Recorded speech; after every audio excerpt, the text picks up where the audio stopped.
Assalamualaikum warahmatullahi wabarakatuh. Berjumpa lagi bersama saya Rini Indriani pada pembelajaran kimia kelas 11. Nah, sebelum kita memulai pelajaran, alangkah lebih baiknya kita memulai pembelajaran kali ini dengan ucapan basmalah supaya ilmu yang kita dapatkan dapat bermanfaat bagi kehidupan kita. Bismillahirrahmanirrahim. Oke, kita mulai pembelajaran kali ini. Kita akan belajar di kelas 11 ya, materinya bab 1 hidrokarbon dan minyak bumi. Adapun tujuan pembelajaran yang akan kita pelajari hari ini adalah setelah mempelajari materi ini, diharapkan siswa mampu mengidentifikasi senyawa karbon, memahami kekhasan atom karbon, menjelaskan penggolongan hidrokarbon, membedakan alkana, alkena, dan alkuna, menyebutkan kegunaan senyawa hidrokarbon, menjelaskan proses pembentukan dan pengolahan minyak bumi, menyebutkan kegunaan minyak bumi, menjelaskan reaksi pembakaran hidrokarbon yang sempurna dan tidak sempurna, serta menyebutkan dampak pembakaran senyawa hidrokarbon terhadap lingkungan dan kesehatan. Kita mulai ya. Sebelumnya, melihat ibu kalian memasak di rumah ya, menggunakan apa? Menggunakan gas LPG. Nah, kenapa menggunakan gas LPG? Tidak menggunakan air. Kenapa kira-kira? Ya, karena gas LPG itu merupakan bahan bakar. Lalu pernah nggak kalian bertanya, apa sih kandungan di dalam gas LPG itu sehingga dapat menghasilkan energi untuk memasak? Pernah nggak bertanya seperti itu? Nah, maka dari itu kita akan mempelajarinya hari ini. Nah, sebelum masuk ke situ ya kita golongkan dulu senyawa berdasarkan jenisnya. Yang pertama itu ada senyawa organik, yaitu senyawa yang berasal dari makhluk hidup. Contohnya karbohidrat, protein, lemak, dan vitamin. Kemudian ada senyawa anorganik. Senyawa anorganik ini penggolongannya berdasarkan sifat dan struktur senyawa. Contohnya seperti garam karbonat dan karbon dioksida. Atau kalau misalnya kalian masuk ke dapur, kalian melihat garam dapur. Nah, garam dapur tersebut tergolong ke dalam senyawa anorganik. Nah, lalu apa sih perbedaan senyawa organik dan anorganik? Perbedaannya dilihat terhadap beberapa faktor. Yang pertama, kestabilan terhadap pemanasan, titik lebur dan titik didih, kelarutan, kereaktifan, dan struktur. Lalu bagaimana sifat organik itu? Nah, sifat organik itu kestabilannya dia itu mudah terurai dan mudah berubah struktur, sedangkan senyawa anorganik itu lebih stabil. Kemudian bagaimana titik didih atau titik leburnya? Umumnya senyawa organik itu memiliki titik didih atau titik lebur yang relatif rendah, sedangkan senyawa anorganik titik didihnya sangat tinggi, tetapi ada juga yang sangat rendah. Bagaimana dengan kelarutannya? Senyawa organik itu dia mudah larut dalam pelarut non-polar, sedangkan senyawa anorganik itu adalah senyawa yang mudah larut dalam pelarut polar.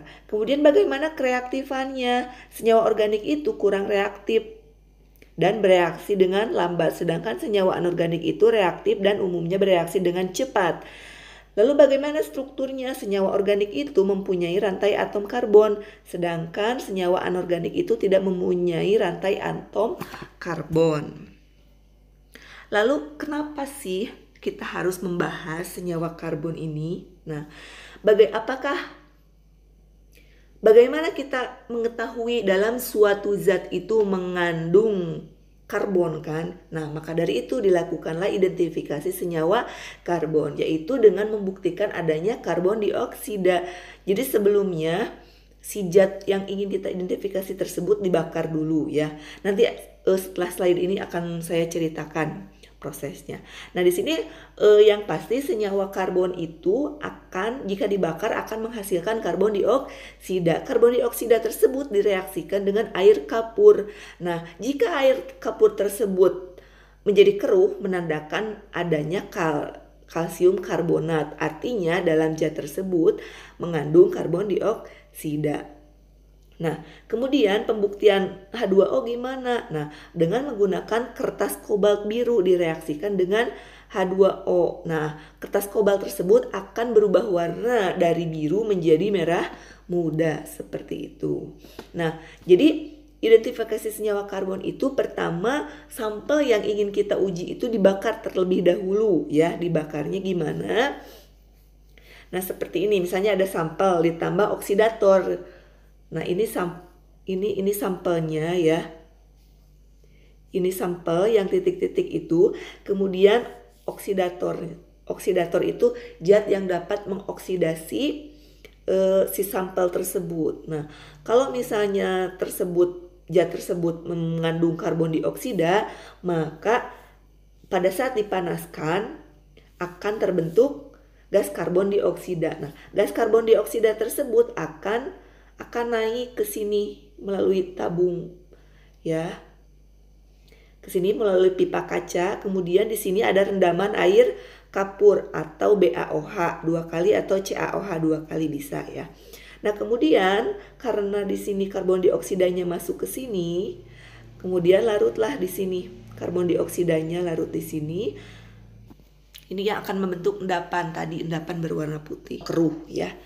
Nah, terus dari mana sih kita mendapatkan senyawa karbon? Nah, ada 3 sumber yang menjadi senyawa karbon, yaitu ada berasal dari tumbuhan dan hewan, berasal dari batu bara, dan serta gas alam dan minyak bumi. Kenapa sih kita itu harus membahas senyawa hidrokarbon? Apa sih istimewanya senyawa hidrokarbon tersebut? Sebelumnya, Ibu mau bertanya, apa sih senyawa hidrokarbon? Ya, senyawa hidrokarbon merupakan senyawa yang tersusun atas hidrogen dan atom karbon. Jadi atom penyusunnya itu adalah atom hidrogen dan atom karbon, di mana di sini sebagai peran utamanya adalah atom karbon ya, atom karbon. Nah, apa sih kekhasan atau keistimewaan si atom karbon ini sehingga dia memiliki tempat tersendiri, memiliki bab sendiri di dalam ilmu kimia gitu ya. Nah, di sini atom karbon itu unik ya. Beberapa jenis dan jumlah senyawa karbon itu tidak lepas dari ciri khas atom karbon yang dapat membentuk senyawa dengan berbagai unsur ya, dengan unsur yang bervariasi tentunya. Lalu bagaimanakah sifat khas atom karbon? Nah, atom karbon itu seperti kita ketahui, dia itu memiliki nomor atom 6 dan nomor massa 12 ya. Kemudian sehingga dia memiliki konfigurasi elektron 1s2, 2s2, 2p2. Artinya di sini karena dia kulit paling luarnya adalah angka 2, yaitu artinya dia terletak pada periode 2. Nah, sedangkan dia itu memiliki berapa elektron valensi? Elektron valensinya adalah 4. 2 ditambah 2 sehingga dia terletak pada golongan 4A. Jadi posisi atom karbon itu kalau di dalam tabel periodik adalah periode 2 dan golongan keempat. Nah, lalu karena dia memiliki 4 elektron valensi,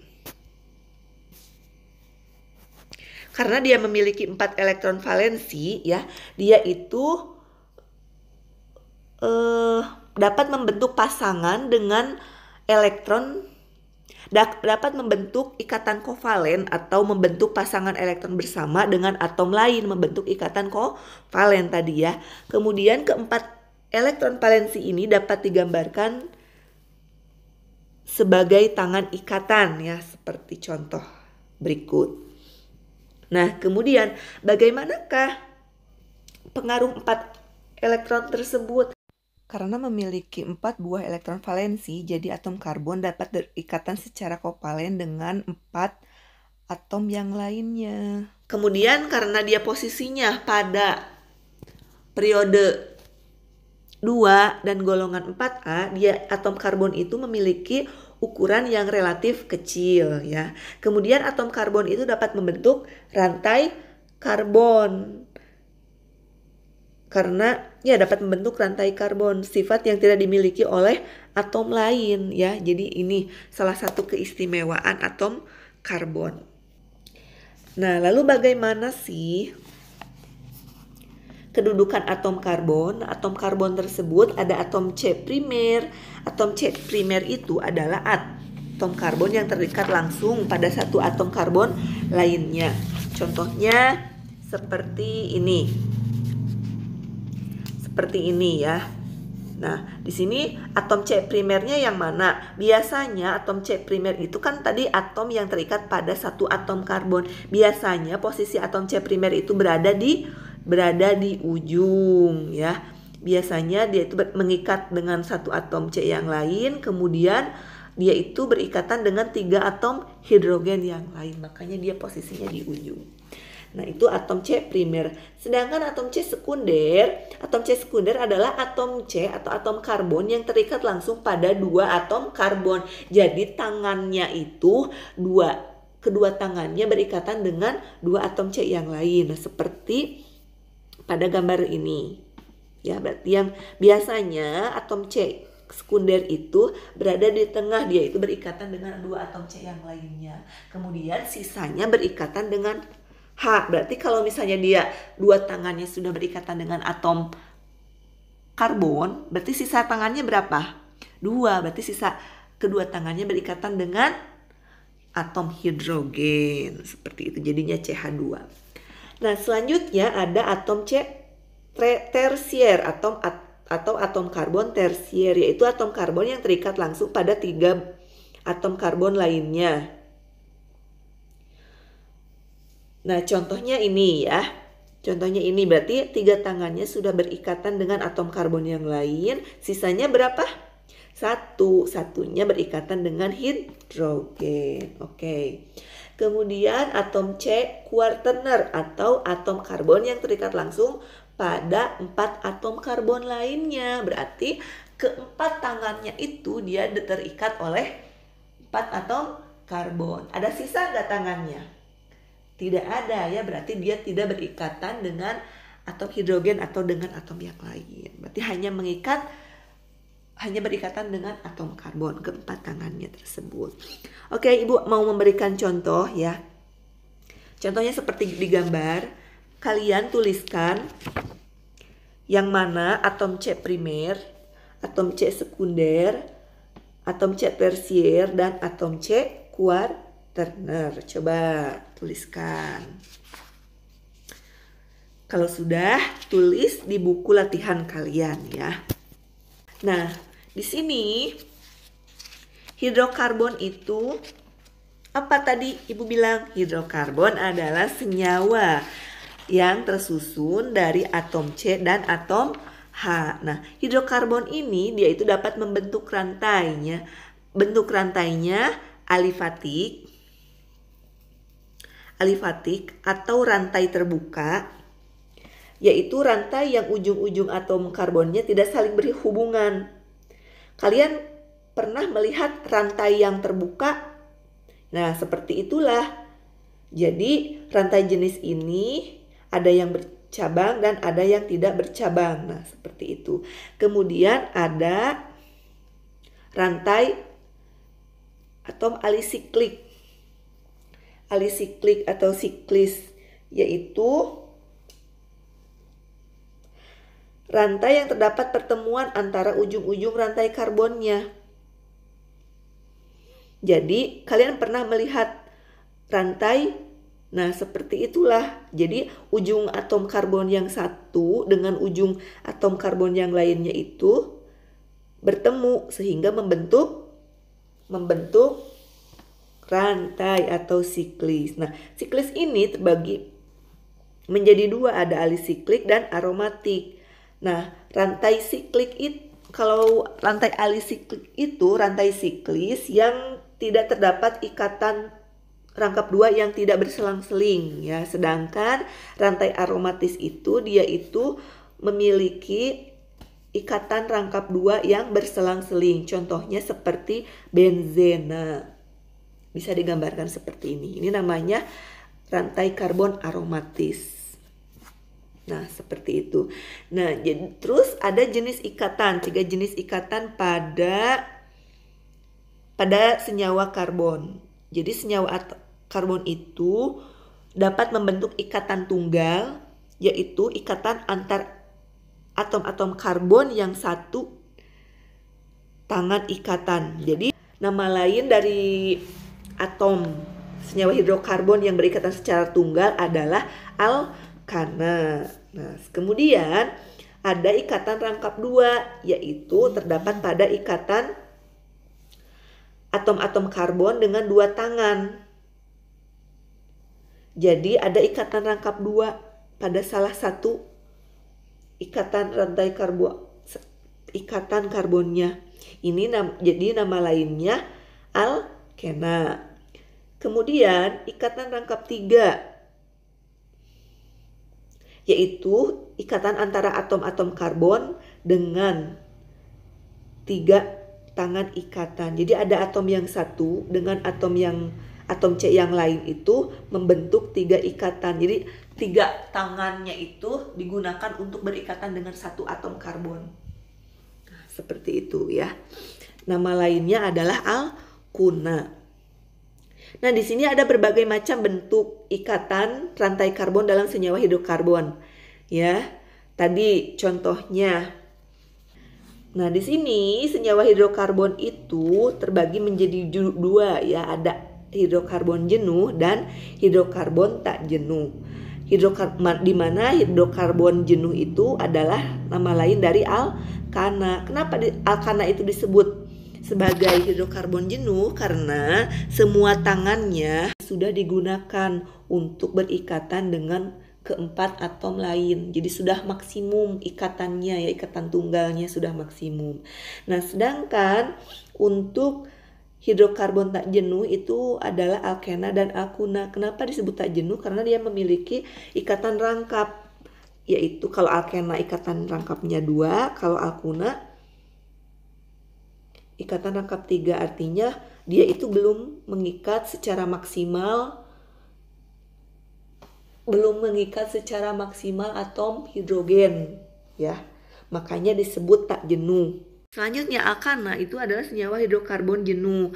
Artinya jadi dia itu terbentuk dari ikatan tunggal C-nya itu. Nah, jumlah atom karbonnya itu rumus umumnya Cn H2n plus 2. Jadi misalkan jika ada C-nya 1, maka hidrogennya ada berapa?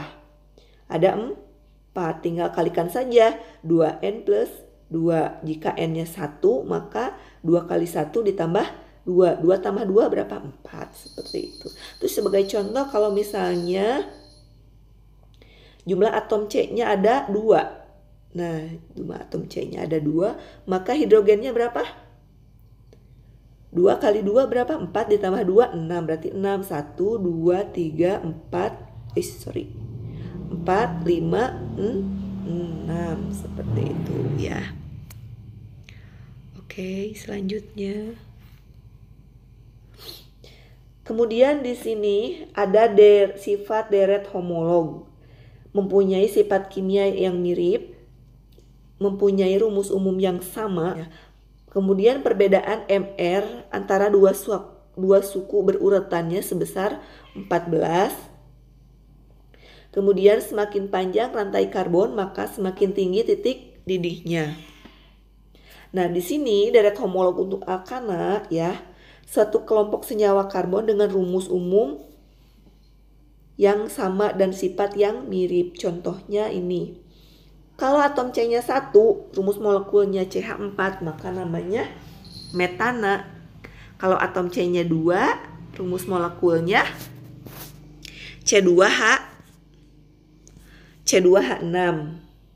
Terus nama-namanya kita hafalkan ya untuk nama-nama ini. Kalau C-nya 1 namanya metana, C-nya 2 etana, C-nya 3 propana, C-nya 4 butana, C-nya 5 pentana, C-nya 6 heksana, C-nya 7 heptana, C-nya 8 oktana, C-nya 9 nonana, C-nya 10 dekana, C-nya 11 andekana, C-nya 12, dodekana, C-nya 14, tetradekana, C-nya 18, oktadekana, dan C-nya 20, eikosana. Nah, bila kita perhatikan, coba ya, nanti kalian hafalkan di rumah ya ini. Kemudian jika kita perhatikan titik lebur, titik didih, masa jenis, titik didih dan titik leburnya ya. Semakin tinggi atau semakin banyak rantai karbonnya, maka titik didih atau titik leburnya semakin bertambah atau semakin meningkat. Kemudian jika kita lihat masa jenisnya juga, semakin banyak rantai atom karbonnya dari atas ke bawah, maka masa jenisnya akan semakin tinggi ya, naik dari 0,446 ke 0,789, semakin bertambah semakin naik. Lalu bagaimana wujudnya? Wujudnya maka dari atas ke bawah semakin banyak jumlah atom karbonnya, maka akan semakin padat ya, dari mulainya dari gas akan menjadi cair, kemudian hingga akhirnya padat. Seperti itu. Tata nama alkana kita memilih rantai cabang. Pertama itu kita memilih rantai induk terpanjang. Kemudian setelah kita menemukan rantai induk terpanjang, barulah kita memberikan penomoran. Nomornya dari mana? Dari yang memiliki cabang yang paling dekat dengan ujung. Itu ya. Jadi ngasih namanya seperti itu. Nah, cabangnya dikasih nama, atau cabang dari senyawa alkana itu namanya alkil ya. Alkil itu CnH2n+1 ya. Pertama nama cabang ditulis, diikuti dengan nama rantai induk. Kemudian tulis nama cabang dengan awalan angka tempat cabang terkait. Kemudian di antara angka dan angka yang diberikan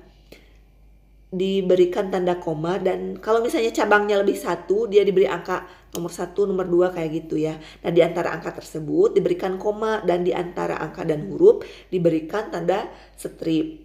Jika terdapat cabang yang berbeda, maka diurutkan berdasarkan abjad. Seperti itu. Nah, contohnya seperti ini ya. Pertama tadi kita ngapain dulu? Kita tentukan dulu tentukan dulu rantai induknya. Kira-kira di sini mana rantai induknya? Rantai utamanya adalah ini ya. Nah, rantai utamanya karena dia terpanjang. Kenapa rantai utamanya enggak ini? Kenapa? Karena dia pendek, karena dia panjangnya lebih panjang ke sini, maka yang diambil adalah yang itu ya. Rantai utamanya atau rantai induknya adalah yang ini. Karena dia memiliki rantai 6 atom karbon, maka dia dinamakan heksana. Tulislah kita di sini heksana. Kemudian dia itu punya cabang apa saja? Ada ini, ada metil. Ada metil juga, di sini ada etil, di sini ada metil lagi. Nah, kita kasih nomor ya, jangan lupa kasih nomornya dari mana? Mau dari sini apa dari sini atomnya? Dari sini dulu ya, karena dia rantainya yang paling banyak ngagunuknya di sini ya, maka dari situ. Ini nomor 1, ini nomor 2, ini nomor 3, ini nomor 4, ini nomor 5, dan ini nomor 6. Kita kasih nomor. Nah, di rantai nomor 2 ada cabang apa saja? Ada metil. Di nomor 2 ya, ada 2 metil.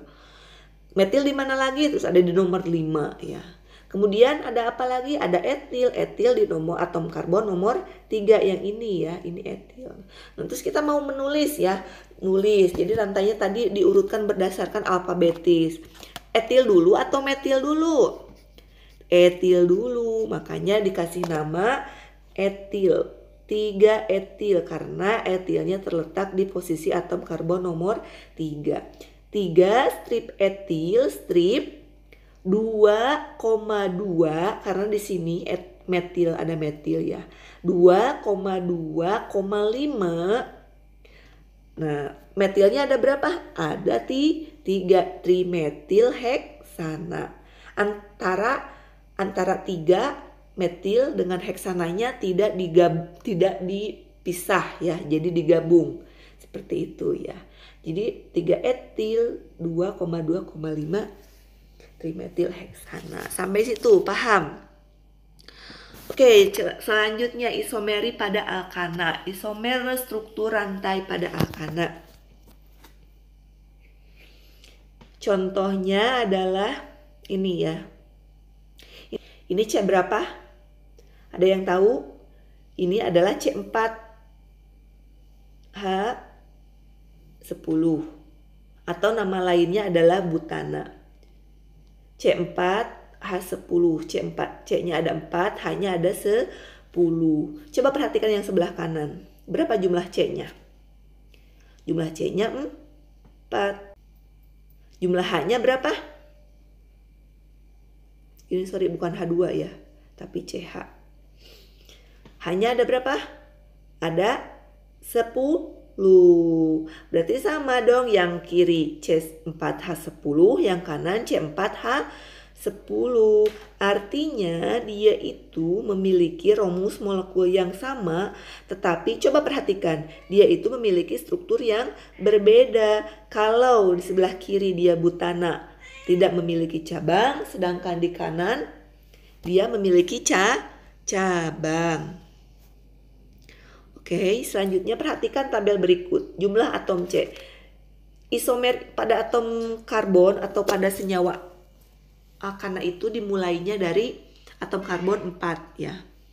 Nah, di sini atom karbon 4 atau butana isomernya ada 2. Yang C-nya 5 ada 3, C-nya 6 isomernya ada 5, C-nya 7 isomernya ada 9, C-nya 8 isomernya ada 18, C-nya 9 isomernya ada 35, C-nya 10 isomernya ada 75, C-nya 15 isomernya ada 4347, dan sedangkan C-nya 20 maka isomernya sebanyak 366.319 isomer. Jadi intinya apa kesimpulannya?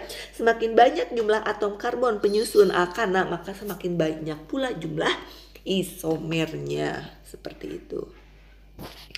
Lalu bagaimana sifat alkana? Nah, tadi kan kita sudah lihat di tabel ya bahwa C1 sampai C4 itu berwujud gas, sedangkan C5 sampai C17 berwujud cair, dan C18 sampai Cn berwujud padat. Lalu kelarutannya dalam air, semua senyawa hidrokarbon tersebut, semua senyawa hidrokarbon sukar larut dalam air dan lebih mudah larut dalam pelarut yang nonpolar seperti Cl4. Sedangkan parafin kurang reaktif. Semakin panjang rantai karbon maka semakin berkurang kereaktifannya. Ada yang tahu kenapa sih senyawa hidrokarbon itu dia tidak larut atau sukar larut dalam air? Kalau ada yang tahu, tulis ya di kolom komen jawabannya. Nah, selanjutnya contoh isomer pada alkana. Di sini ini atom C-nya semuanya 6 ya. 1, 2, 3, 4, 5, 6. Semuanya yang nomor 1, nomor 2, nomor 3, nomor 4, dan nomor 5. Atom C-nya itu, jumlah atom C-nya itu ada 6. Jumlah atom H-nya ada berapa? Hitung. Ada 14, betul sekali. Semuanya juga berarti C6H14. Semuanya ini isomer. Digambarkanlah. Ketika atom C-nya 6, kemudian dia lurus, tidak memiliki cabang, namanya ada N-heksana. Dia ditulis N-heksana karena rantainya normal, maka di depannya ditulis N, normal heksana. Kemudian di sini kalau misalnya rantainya ibu potong potek 1 ya, boleh potek 1, kemudian dia dijadikan cabang. Nah, jadilah namanya 2-metilpentana. Ibu kenapa namanya jadi 2-metilpentana? Kenapa ya? Ya tadi karena berdasarkan tata namanya udah kita pelajari sebelumnya. karena dia terletak pada cabangnya metil terletak pada atom nomor 2. Metil pentana, kemudian kalau misalnya metilnya dipindah di atom C nomor 3 jadi 3 metil pentana. Kemudian boleh nggak Ibu potek lagi satu lagi si ininya? Boleh. Nah, di sini Ibu jadikan cabang. Ini cabangnya 2 kan. Jadi namanya 2,2 dimetil butana. Beda ya dengan yang atas. Oke. Kemudian yang atas ini Ibu pindahkan ke bawah sebelah sini. Nah, namanya jadi beda lagi tuh. Jadi 2,3 dimetil butana. Coba kita perhatikan titik didihnya. Semakin banyak cabangnya ya, semakin banyak apa tadi teh? Ya rantingnya cabang, maka titik didihnya akan semakin relatif semakin menurun. Jadi artinya beda bentuk. Meskipun dia memiliki isomer dengan rumus molekul yang sama, tapi bentuknya beda, maka akan mempengaruhi sifat dia, baik terutama pada titik didih dan titik leburnya, seperti itu. Nah, titik didih dan titik lebur. Titik didih dan titik lebur relatif rendah. Semakin banyak atom karbon atau semakin banyak rantai karbon suatu alkana, maka akan semakin tinggi titik didih dan titik leburnya. Untuk jumlah atom karbon yang sama, isomer dengan rantai karbon lurus mempunyai titik didih dan titik lebur lebih tinggi daripada isomer dengan rantai karbon bercabang, tentu saja ya. Kemudian semakin banyak cabang pada rantai karbonnya, maka akan semakin rendah titik didih dan titik leburnya, seperti tadi yang sudah Ibu jelaskan. Oke, di sini dari mana sih kita dapat mendapatkan alkana? Komponen utama alkana itu berasal dari gas alam dan minyak bumi. Kemudian apa sih kegunaan alkana? Alkana digunakan untuk sebagai bahan bakar, pelarut, sumber hidrogen, pelumas, bahan baku industri, bahan baku sintesis senyawa. Ya kalau misalnya kita mau membuat senyawa organik menggunakan alkana. Ada yang tahu contoh alkana dalam kehidupan sehari-hari? Ada yang tahu? Gas LPG yang digunakan untuk memasak, minyak tanah, itu ya. Itu termasuk ke dalam alkana, digunakan untuk bahan bakar. Nah, lalu apa saja yang terjadi pada atau reaksi pada alkana? Alkana itu bisa bereaksi dengan oksigen atau mengalami pembakaran dengan gas oksigen. Pembakaran sempurna, pembakaran dengan jumlah oksigen yang cukup atau sempurna, maka akan menghasilkan gas karbon dioksida dan H2O. Sedangkan apabila pembakarannya tidak sempurna, maka akan menghasilkan karbon monoksida dan H2O. Atau bisa juga terbentuk jelaga, partikel karbon. Kalian tahu jelaga? Eta geuningan lamun misalkan dina bujur katel suka ada mehong, nah eta teh jelaga atau partikel karbon. Nah, contohnya di situ propana dibakar dengan oksigen menghasilkan karbon dioksida dan uap air. Lalu akan mengalami reaksi substitusi atau reaksi penggantian atom hidrogen oleh atom atau gugus yang lain. Contohnya CH4. CH4 tersebut akan mengalami substitusi. Salah satu atom hidrogennya akan digantikan oleh Cl. Maka menjadi CH3, Cl dan HCl. Terus bisa mengalami apa lagi? Bisa mengalami perengkahan atau cracking. Ini biasanya pada industri bahan bakar ya. Perengkahan atau cracking ini merupakan reaksi pemutusan rantai karbon menjadi potongan-potongan yang lebih pendek. Contohnya C14H30 direngkah atau dipotong menjadi C7H16 ditambah C7H14 seperti itu. Berarti salah satunya adalah alkena ya.